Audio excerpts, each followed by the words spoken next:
Assalamualaikum warahmatullahi wabarakatuh. Selamat siang, salam sejahtera bagi kita semua. Shalom, Om Swastiastu, Namo Buddhaya, salam kebajikan. Yang saya hormati para Menteri, Direktur Utama PLN, CEO Kompas, Bapak Lili Utama, Kepala Otorita IKN, Gubernur Kalimantan Timur, Bupati PPU, Bapak-Ibu sekalian, para CEO yang hadir pada siang hari ini.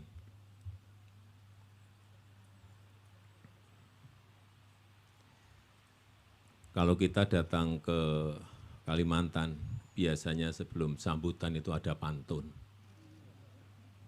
Dan saya nggak tahu sudah bolak-balik ke IKN ini, selalu diberi pantun dan saya belum pernah berpantun. Oleh sebab itu, dalam kesempatan yang baik ini, saya mau berpantun dulu. Boleh ya?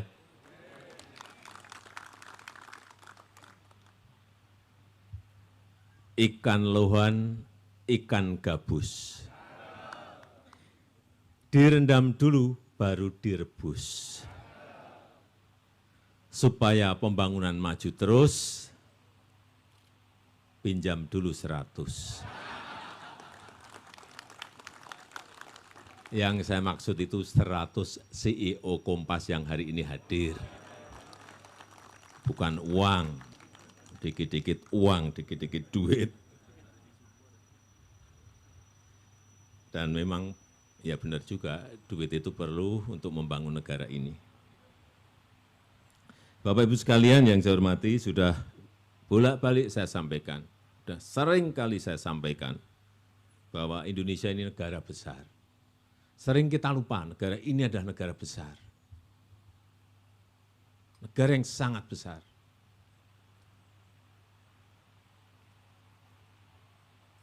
Banyak yang belum tahu, saya sering berbicara dengan kepala negara, kepala pemerintahan, bahwa kita memiliki 17.000 pulau, belum tahu. Bahwa penduduk kita ini sudah hampir 280 juta, juga banyak yang belum tahu. Inilah yang sering saya ulang-ulang kalau dalam pertemuan supaya, dan sekarang hampir semuanya tahu bahwa Indonesia memiliki 17.000 pulau, memiliki penduduk nomor 4 terbesar di dunia. Dan sebagai negara besar, mungkin Bapak Ibu belum pernah mencoba, tapi kan punya jet pribadi. Coba terbang dari Aceh, Banda Aceh, langsung ke Jayapura atau ke Wamena. Baru tahu berapa luas negara ini. Saya pernah mencoba sekali, 9 jam 15 menit. Dari Banda Aceh, nanti nyobalah satu-satu. Dari Banda Aceh ke Jayapura. Kan terasa betapa negara ini sangat, kita berkerasa negara ini negara besar. Itu kalau dari London mungkin sampai, kalau ke sini mungkin sampai mana? Istanbul mungkin.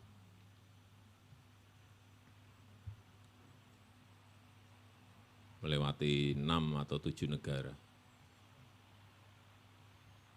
Ya inilah negara kita. Dan kita juga memiliki potensi yang sangat besar. Juga bolak-balik saya sampaikan, potensi mineral melimpah, potensi perikanan melimpah, potensi produk agri melimpah, potensi energi hijau juga melimpah. Kita memiliki sungai saja memiliki 4.400 sungai, yang 128 itu sungai besar. Dan paling besar itu kalau mau energi hijau, Sungai Mambramo, itu punya potensi 23.000 megawatt. Kedua, Sungai Kayan di Kalimantan, 11.000 megawatt. Itu yang hydropower. Belum yang geothermal. Geothermal kita memiliki 29.000 megawatt. Baru dipakai kira-kira 2.000-an megawatt. Potensinya masih besar sekali. Dan inilah yang akan menjadi daya tarik negara kita karena ke depan ekonomi hijau, energi hijau itu menjadi sebuah kekuatan. Tapi yang paling sulit adalah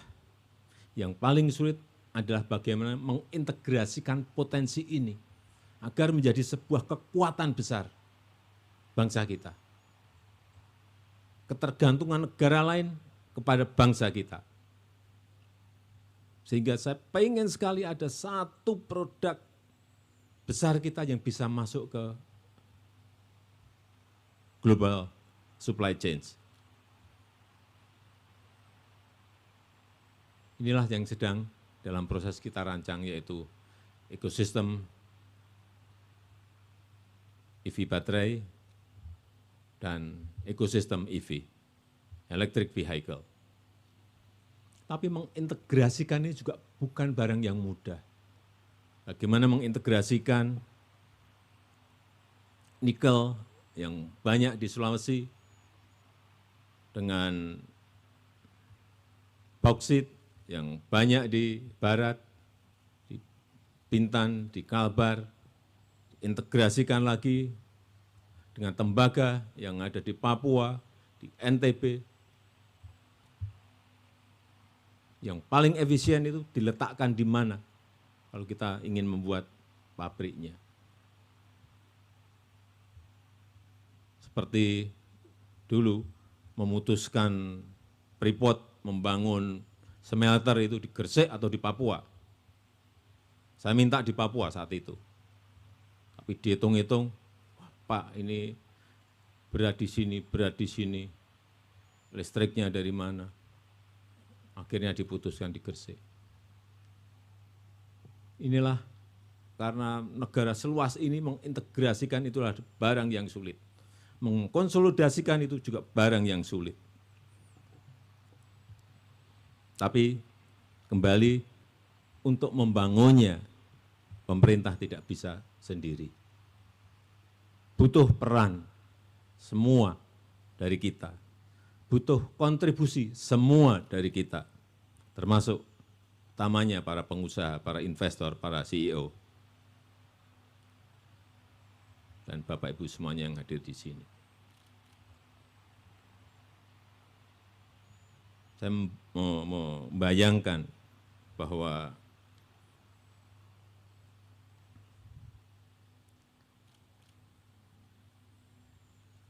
kalau kita bisa mengintegrasikan tadi, lompatan itu akan terjadi dari negara yang kategorinya negara berkembang masuk ke negara maju. Dan kesempatan itu juga bolak-balik saya sampaikan. Kesempatan itu ada dalam 3 kepemimpinan nasional ke depan. 3 kali kepemimpinan nasional ke depan. Dan itu juga yang disampaikan, sering disampaikan oleh Bank Dunia, oleh IMF, oleh OECD, oleh McKinsey, saya suruh ngitung lagi oleh Bappenas. Kesempatan itu ada, peluang itu ada, opportunity itu ada. Tapi tantangannya juga tidak gampang, tantangannya juga tidak ringan. Butuh konsistensi, butuh keberlanjutan. Karena dari yang saya pelajari, dari kepemimpinan kita, itu selalu sudah sampai SMP, ganti pemimpin, balik lagi ke TK lagi, balik lagi ke SD lagi. Selalu dimulai, sehingga selalu dimulai dari nol. Kayak kita beli bensin di pompa bensin. Pak, dari nol Pak. Pak, sudah nol Pak. Ya Pak, kita mau seperti itu terus. Enggak bisa, kalau sudah SMP mestinya bisa masuk ke SMA, bisa masuk ke S1, S2, S3, S4, S5, S6. Mestinya seperti itu. Konsistensi itu yang sekali lagi dibutuhkan. Saya belajar dari negara-negara Amerika Latin. Tahun 50-an, tahun 60-an, tahun 70-an mereka sudah menjadi negara berkembang. Tapi sampai saat ini, kebanyakan dari mereka juga masih tetap menjadi negara berkembang dan bahkan ada yang jatuh menjadi negara miskin. Tetapi ada salah satu contoh negara yang menurut saya, ini karena manajemennya, karena tata kelolanya baik, lompatan itu terjadi dan memiliki pertumbuhan ekonomi yang sangat fantastis, yaitu Guyana. Guyana dulu adalah salah satu negara termiskin di Amerika Selatan. Kemudian ditemukan potensi minyak, digarap oleh swasta, bukan oleh BUMN. Maaf Pak Erik. Digarap oleh swasta, bukan oleh BUMN. Tapi difasilitasi, diatur oleh pemerintah. Itu yang benar. Jadi jangan sampai di sini itu kadang-kadang juga swasta pengen mengatur. Yang tertawa itu pasti sudah pernah mengatur.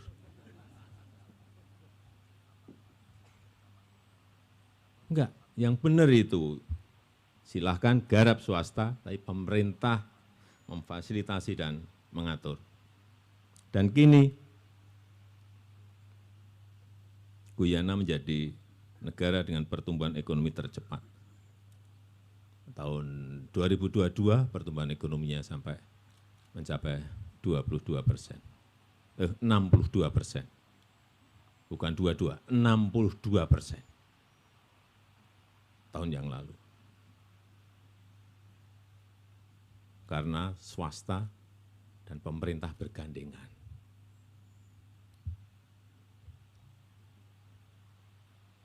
Kita juga ingin seperti itu.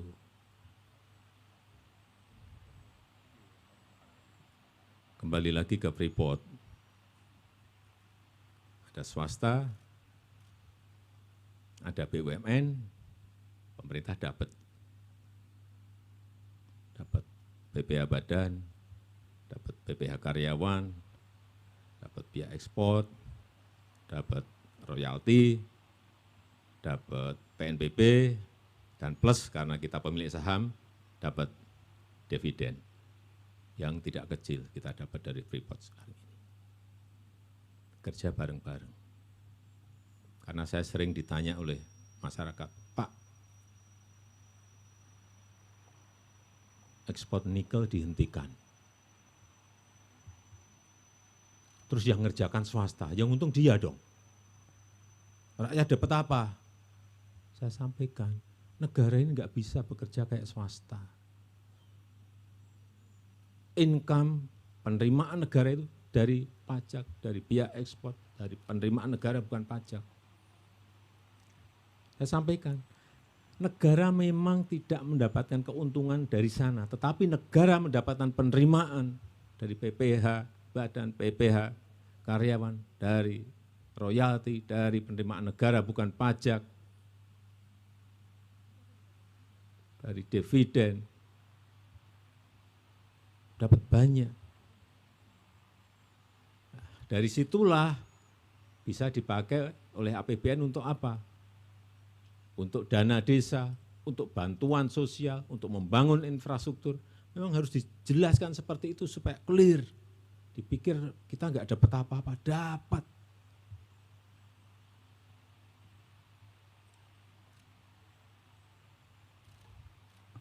Jadi sekali lagi, kerjasama, kolaborasi itu sekarang menjadi kunci.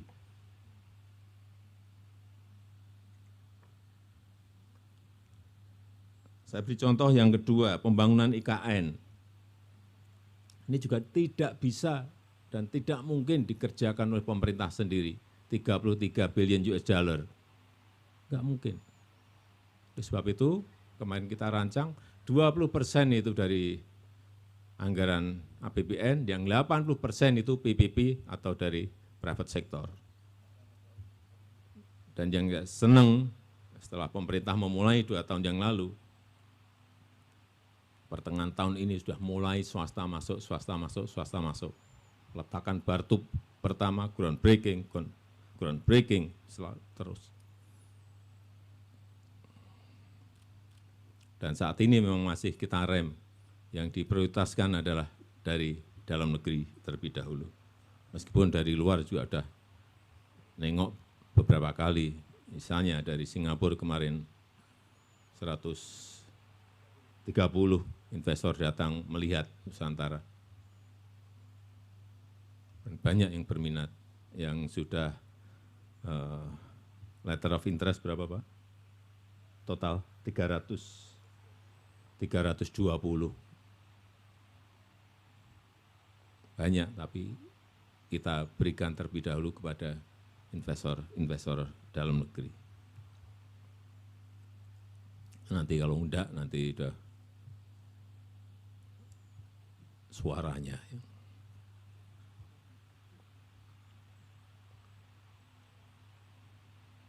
Ini kok serius sekali. Saya pengen ini aja lah.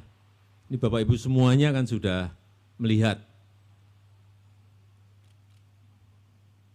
Ibu Kota Negara baru, Nusantara. Saya pengen satu orang komentar dulu. Ibu-ibu coba. Silakan.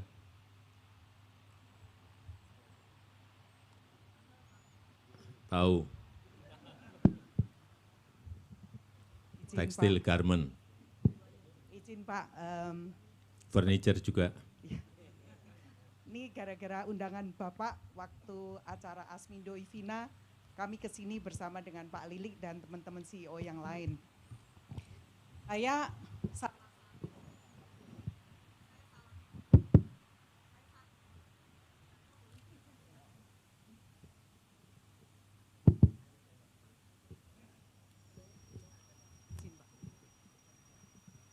Saya mau ngomong belak-belakan ya Pak, mumpung saya juga satu kota sama Bapak.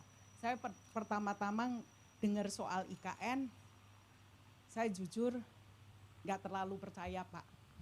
Boleh ngomong belak-belakan kan? Silakan. Tapi hari ini di mobil juga tadi dari Balikpapan, saya merasa bangga bahwa ide dari IKN ini dari Wong Solo Pak, dari Bapak. Salah. Ide dan gagasan itu tahun 1957 dari Bung Karno. Dari Pak Karno. Bukan dari saya. Saya mengeksekusi. Ya. Nah biasanya Wong Solo ini kan alon-alon asal kelakon. Tapi Bapak kan langsung proceed gitu, langsung eksekusi. Sat-sat. Tapi melihat IKN nih Pak, termasuk cita-citanya kita menuju Indonesia Emas 2045. Dan kita praktisi lapangan. Di luar infrastruktur Pak, kami merasa bahwa yang perlu, tadi Bapak udah sampaikan, edukasi Pak. Karena menuju Indonesia Emas ini, saya merasa bahwa selain SDA kita juga perlu dan infrastruktur kita perlu SDM. SDM emas. Nah mohon Pak nanti petunjuk dari Bapak, arahan tadi Bapak juga udah sampaikan mengarah kepada Indonesia Emas mengenai SDM Pak. Dan nuwun sewu Pak, juga penegakan hukum, kepastian hukum, reformasi hukum. Karena semua yang kita build ini perlu kepastian hukum terutama kalau nanti ada PPP Pak.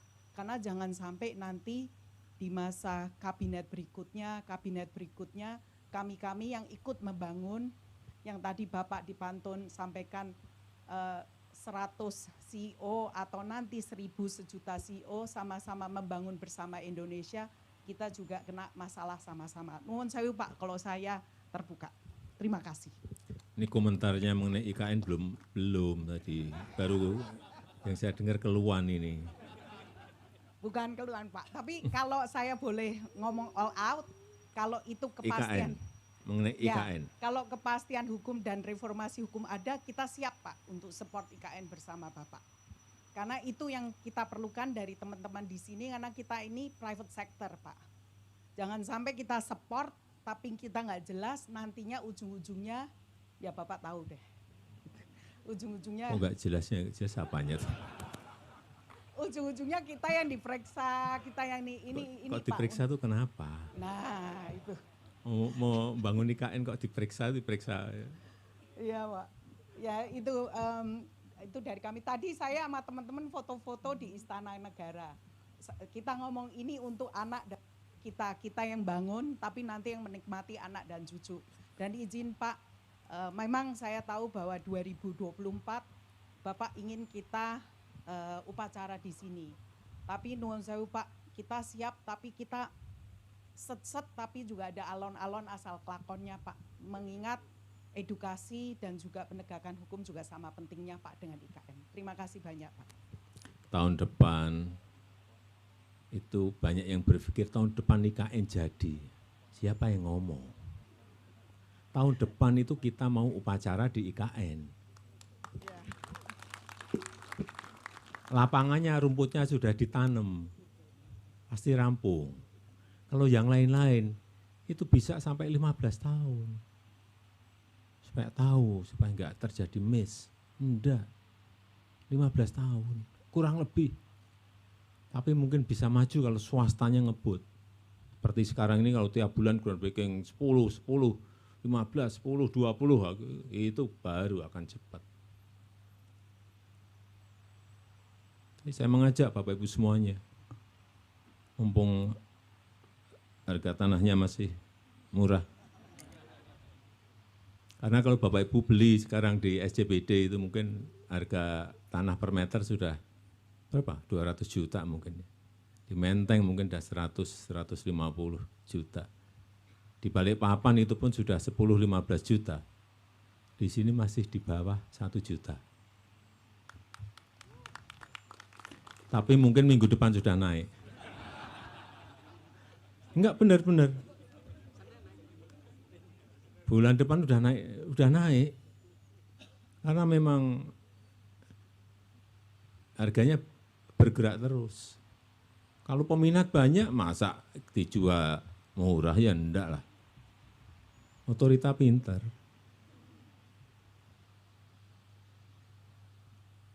Jadi kembali, IKN ini adalah investasi untuk masa depan kita.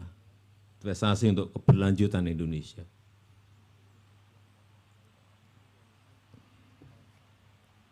Jadi kalau masih ada khawatir apa gitu loh.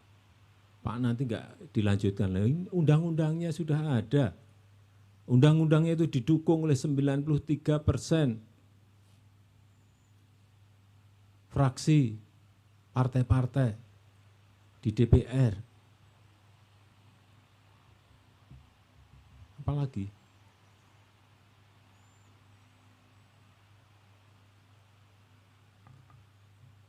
Takut apa lagi?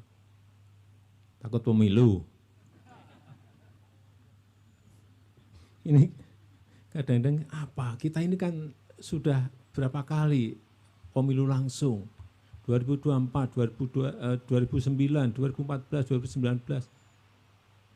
Ya kalau mau pemilu, anget-anget dikit, agak-agak panas kan enggak apa-apa. Yang paling penting Bapak Ibu jangan beli kipas itu. Ngipasin. Atau ibu-ibu beli kompor, manas-manasin. Enggak lah, kita ini, saya lihat sudah semakin dewasa dalam berdemokrasi. Perbedaan itu biasa. Beda pilihan biasa gitu loh. Oh, yang milih semuanya kan rakyat. Kedaulatan itu ada di tangan rakyat. Bapak seganteng apapun kalau rakyat nggak seneng, gimana? Bapak senengnya yang desa-desa kayak saya gini. Gimana? Ini pilihan rakyat. Dan persaingan dalam kompetisi dalam pemilu biasa-biasa aja. Nggak usah, Bapak Ibu ini kan biasa di bisnis, biasa di ekonomi, ya nggak usah lah belajar jadi politikus, kadang-kadang ngomentari, malah bisa keliru.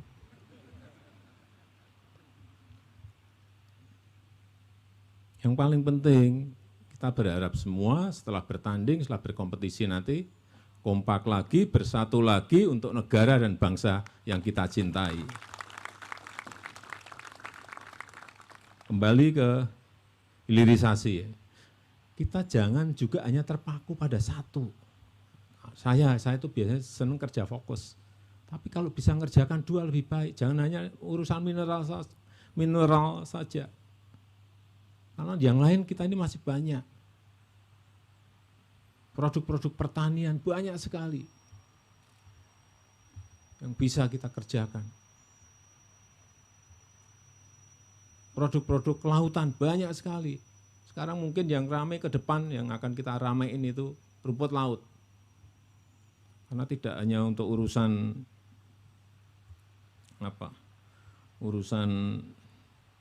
untuk farmasi, untuk kecantikan.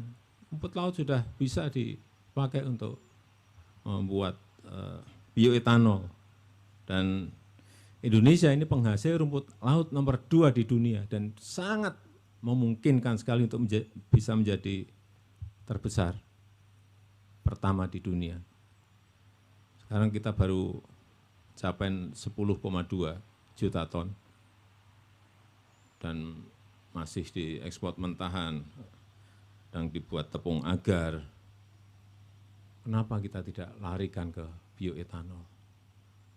Dan ini yang saya senang kalau rumput laut dikerjakan, itu yang bisa dapat di atasnya dapat, tengah dapat, rakyat di pesisir dapat semuanya. Sangat menarik saya melihat dan kita mau membuat contoh satu saja yang benar nanti difotokopi udah ke lokasi-lokasi yang lain. Dan kita harapkan kalau nanti mineral dikerjakan, fokus, hilirisasi, kemudian pertanian juga ada hilirisasi, perkebunan ada hilirisasi, kelautan perikanan ada hilirisasi. Perkiraan kita pendapatan per kapita 10 tahun yang akan datang itu sudah mencapai hampir 10.000, perkiraan 9.600 atau lebih sedikit. Dalam 15 tahun ke depan, mungkin kita sudah mencapai kurang lebih 14.000, 13.600 sampai 14.000. 20 tahun lagi bisa sudah 21.000 ke atas. Tapi sekali lagi tantangannya bukan tantangan yang gampang dengan situasi global yang sekarang ini makin tidak jelas dan makin tidak pasti. Perubahan iklim, menurunkan produksi, kemudian kenaikan suku bunga di Amerika yang menyebabkan capital outflow, perang Ukraina belum selesai, tambah lagi perang di Hamas dan Israel. Saya kira tantangan-tantangan itu yang banyak memang tantangan eksternal yang sulit kita prediksi dan sulit kita hitung.